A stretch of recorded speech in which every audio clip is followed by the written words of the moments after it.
j'ai pris une option Magirus, véhicule d'occasion en Allemagne. J'allais à peu près tous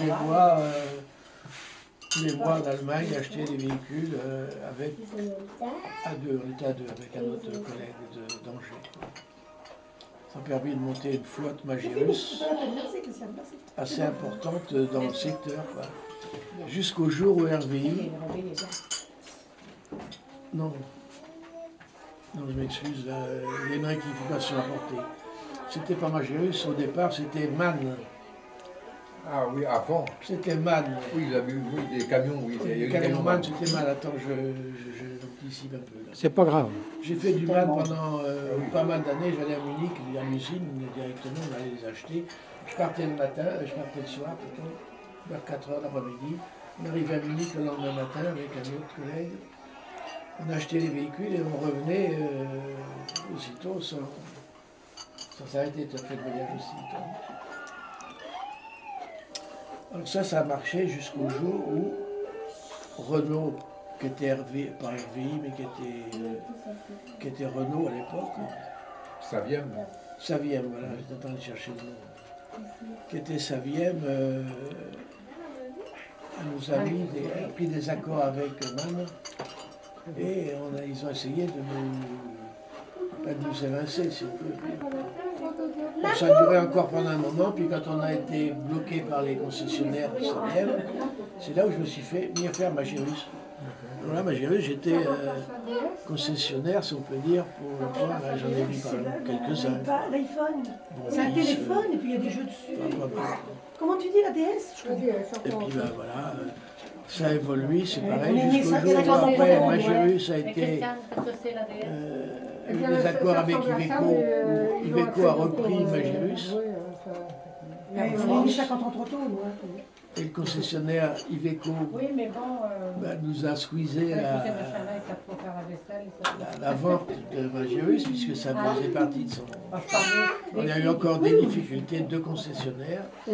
C'est là où ça a commencé à péricliter au niveau du poids lourd, si on peut dire. Le concessionnaire, et maintenant c'est encore pire.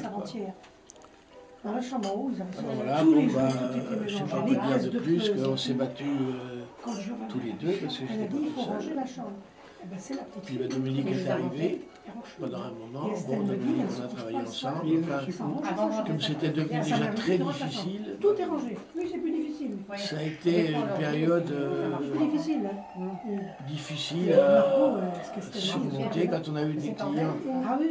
Des clients importants, comme à l'époque, il y a eu Mich, STPO de Mich à l'époque, qui était un client à 100%, qui est d'un seul coup, on l'a perdu parce qu'il s'est installé. Il a fallu se reconvertir. Après, ça a été Jean Corson avec qui j'ai équipé toute sa flotte. J'allais lui chercher des camions en Allemagne. Il me les avait commandés, ils étaient livrés sans avoir été commandés. Enfin, si, ils les avaient commandés, mais il n'y avait pas de prix, il n'y avait rien du tout à ce moment-là. On vendait complet.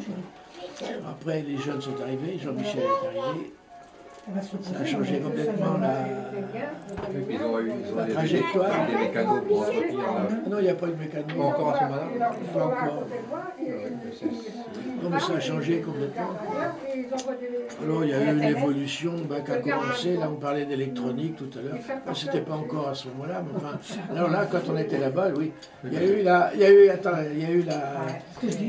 bagarre avec les concessionnaires de Mayenne, Renault, Peugeot et Citroën pour nous mettre un panneau, si tu veux.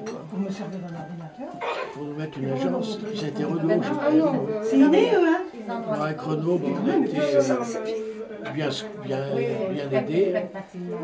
Et où on a fait quelque chose d'important, c'est avec BP, le pétrole BP. On a eu de très gros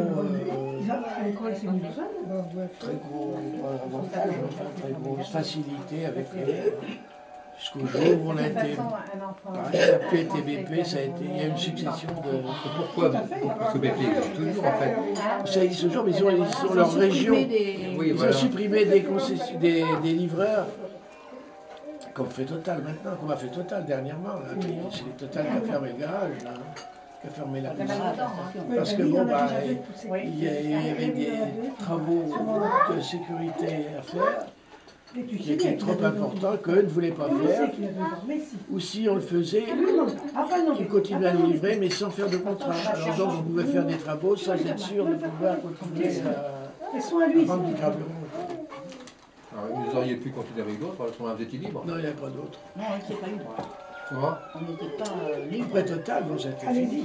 pour tout manger. hein. Bah, c'était fini, non, bah, c'était fini. Il n'y a plus, bah, ça disparaît partout. Merci. Parce qu'il fallait refaire l'installation. C'est bon? Tiens, chocolat, s'il vous plaît. C'est tout? C'est bon? C'est tout ce que tu veux? Ben, je sais pas. Alors après, il y a eu Dominique qui est arrivé, qui a continué.